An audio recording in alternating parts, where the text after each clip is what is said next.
Hey guys, this is Trevor.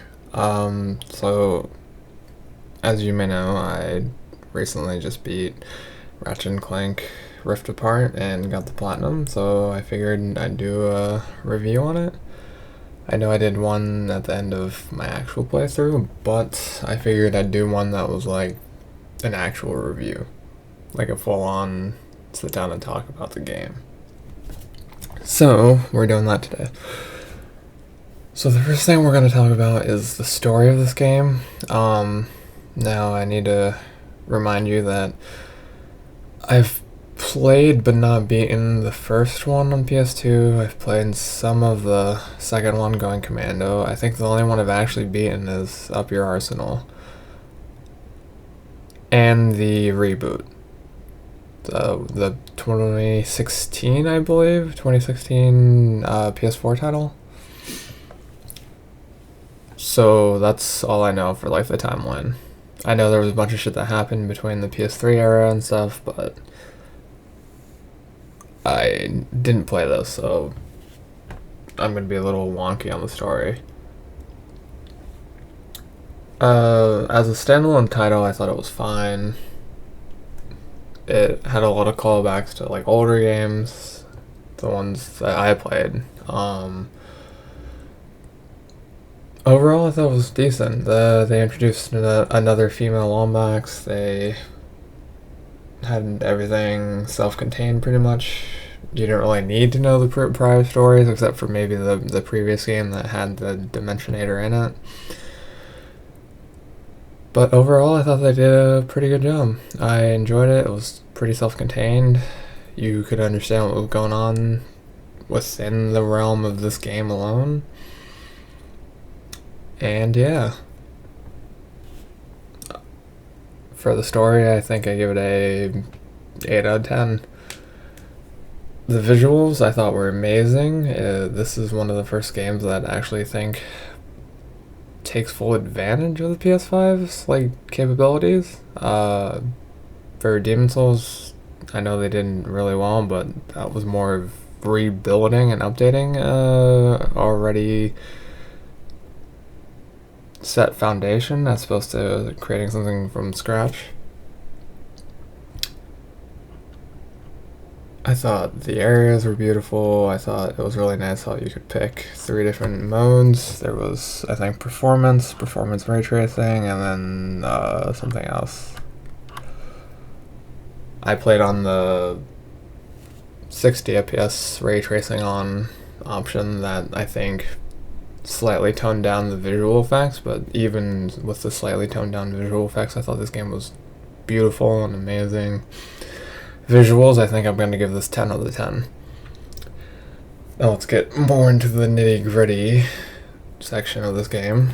Probably the category I'm going to be the harshest on is the weapon variety and selection. I think there are 14, maybe 15 different weapons you can get in this game, and honestly, I was pretty disappointed with the weapon collection in this game. Somebody that comes from Ratchet and Clank Up Your Arsenal, when there was, I think that game had like 23 weapons in total or something. Every one of those weapons felt unique. In this game, I felt like a lot of these weapons were the same weapon, just like slightly modified. For example, we had Mr. Fungi, which is like the mushroom minion that you throw out, and then if you fully upgrade it, you get it too. What is the difference between that one and Agents of Doom and Agents of Dread? It's pretty much the same concept. It's pretty much the same thing. You throw out minions, they fight for you. And then there's another glove one that's, I think it's called Bombardier or something. It's pretty much the same concept as Fungi. You throw something out, it attacks for you, and then it disappears after X amount of time. I think they could have done a lot better with the weapon design and variety and unique ideas, because I'm about to go into a rant about Up Your Arsenal, which is probably my favorite Ratchet and Clank game because that's the only one I've beaten and played and enjoyed in the past. That game had so many unique guns. One example in Rift Apart was towards the end you get a weapon called, I think it's called Black Hole Rift, And it's not like the Rift Inducer at all from Up Your Arsenal. It doesn't actually create black holes. It's literally just a super fast machine gun, which I was very disappointed by. I thought it was like bringing back the Rift Inducer. I think that's what the name was. It was a black hole gun that like you shot out and it would suck up minions and stuff. Up Your Arsenal had a whip. I know whips aren't like super amazing, but like I really like the quantum whip. My favorite gun from that game was probably the liquid nitrogen gun, which was what I thought I forget what it's called in this game, but there was like an ice block gun that you shot enemies with and it froze them, and that was pretty much all it did. Let me see, what else? Agents of Dread, I think they toned down a bit, because it used to be you send out 2 and you get 1 flying set and 1 on the ground set, and this one they were both on the ground.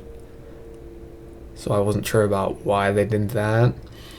The Toperi, I don't know how to pronounce it. It's the like sprinkler weapon. I felt very cheap using it.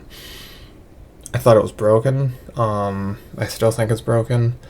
The fact that you can freeze enemies in place and increase the damage they take, and not just one weapon, or not just one enemy. It's multiple enemies.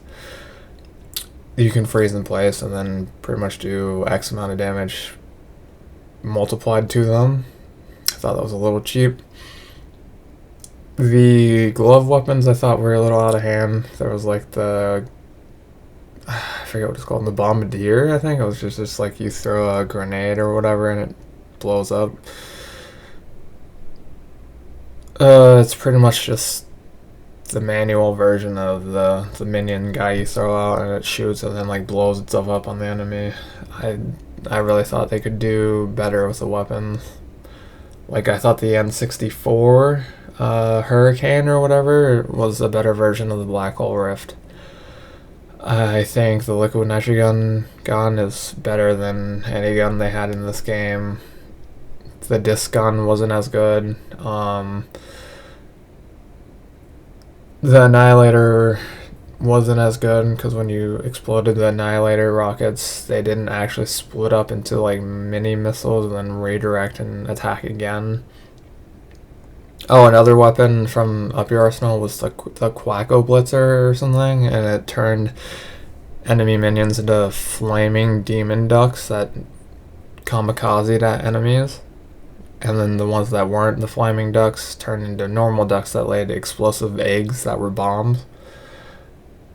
More unique ideas like that, I feel like, is what kept this game from having great weapons. Because I think it was the Hydra / Tempest, which is like something that would charge up electricity and then shoot it out. That's pretty much what the lightning rod tried being, except the lightning rod in this was just a repeating pistol with dead wire from like Call of Duty Zombies equipped to it. So I feel like they really missed a opportunity there. The Rhino, the Rip You a New One, was not as cool as the one from Up Your Arsenal. And I know it may sound like I'm just comparing this game to Up Your Arsenal, but that's like the gold standard to me. And a lot of other people, I feel.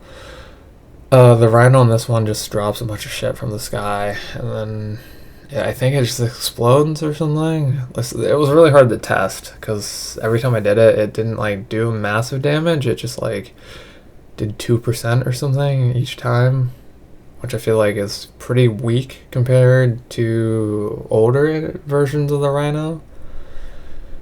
But yeah.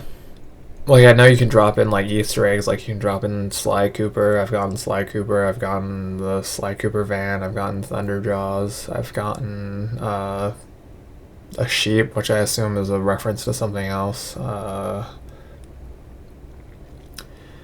But yeah. The Buzzblades, I talked about already, but I think they weren't as good, and they were pretty weak, even maxed out.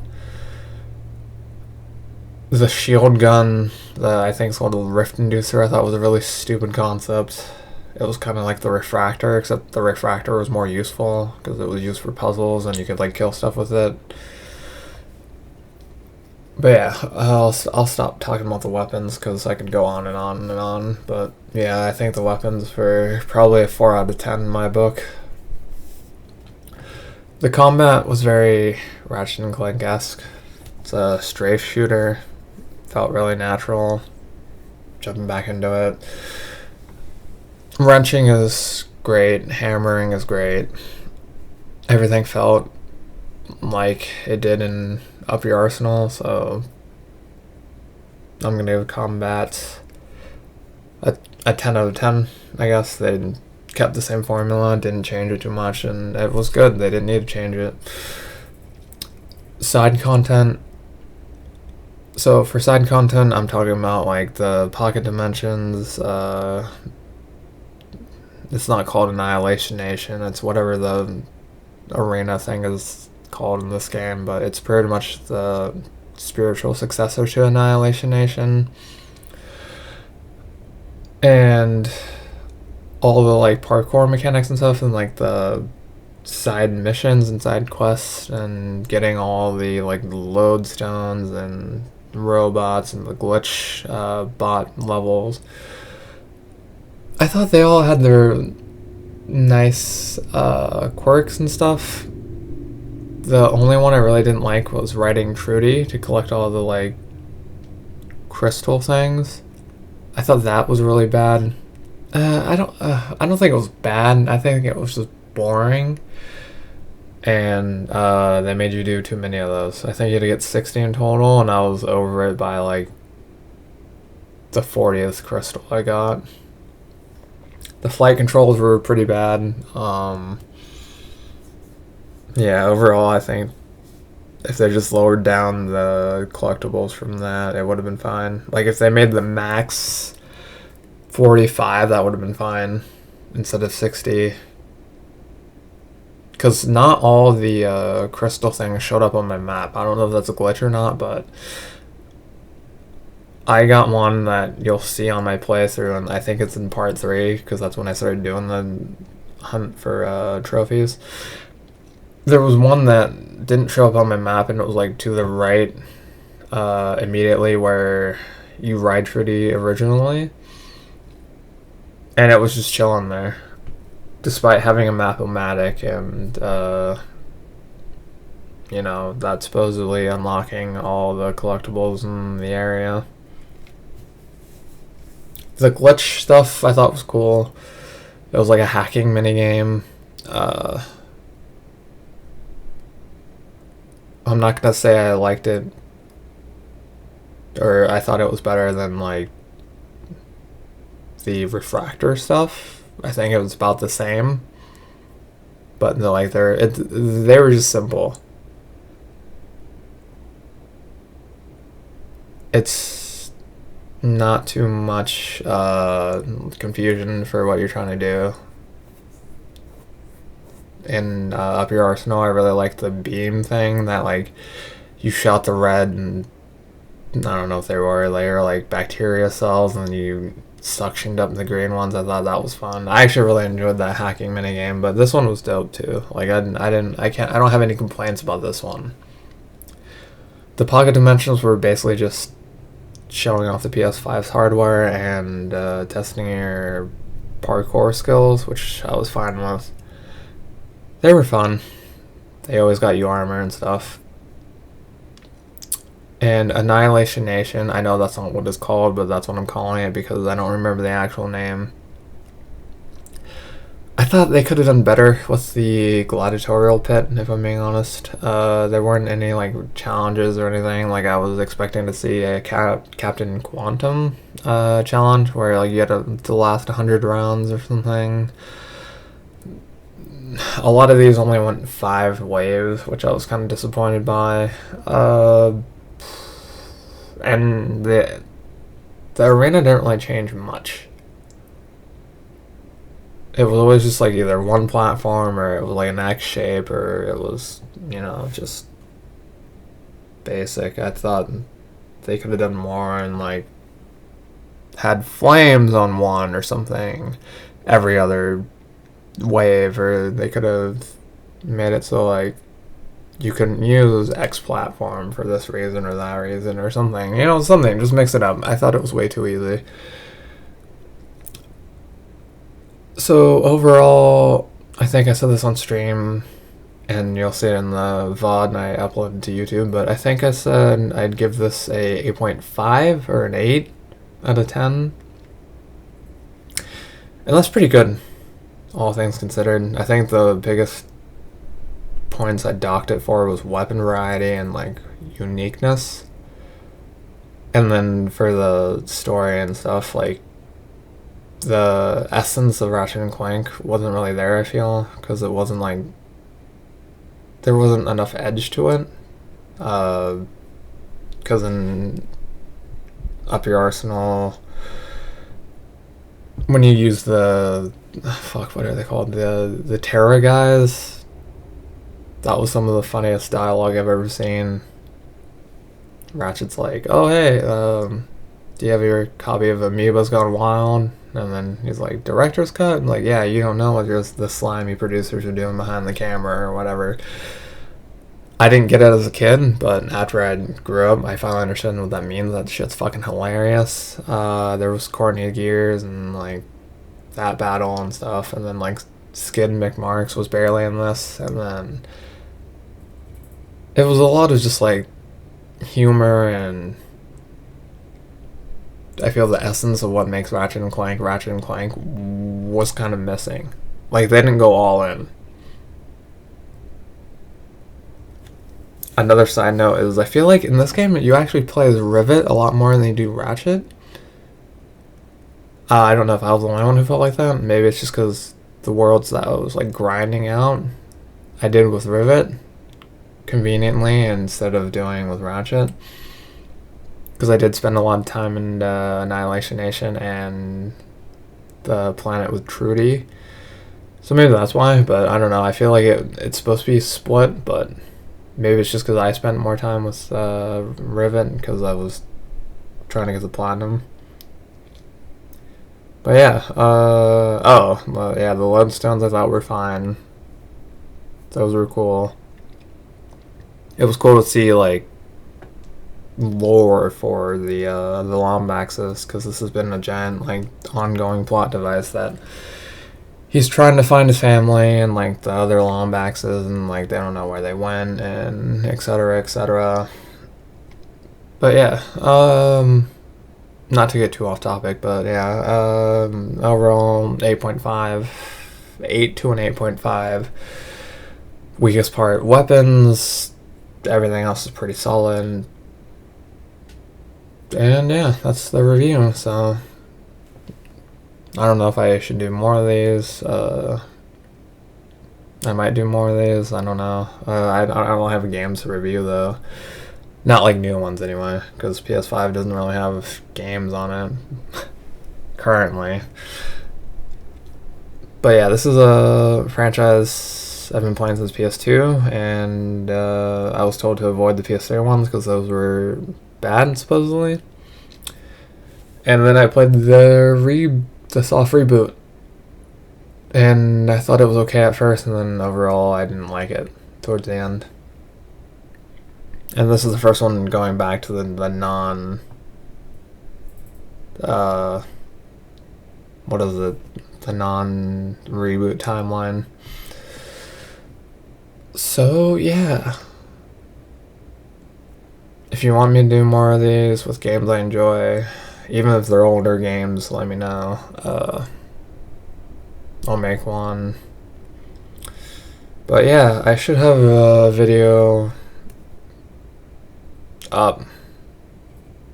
I don't know when, after this one goes up. I don't know when though. I'd assume within a week of me like rating every gold and purple skin in Overwatch. I know that one's gonna take fucking forever because there's like 12 of those for each hero, and there's 32 heroes, so that's just a lot of skins I gotta do. But yeah, anyway, before I ramble on some more, that was my review of Ratchet and Clank Rift Apart. If that helped, or, you know, help someone's decision with either purchasing it, or you found a lot of my talking points agreeable, disagreeable, whatever, cool. That's what I'm here for. But yeah, till next time. See you guys later.